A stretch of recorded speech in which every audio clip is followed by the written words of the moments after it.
Click on Add Product, then put the name of the new product, edit the current stock level and the minimum stock level that you want to have. Select the product type, made by me in batches, put the batch size, and start putting all the materials that you're going to use to make this new product.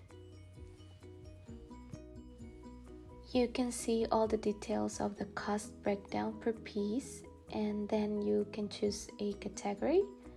You can add an SKU, and you can also put there your retail price and your wholesale price, and you can also add some notes.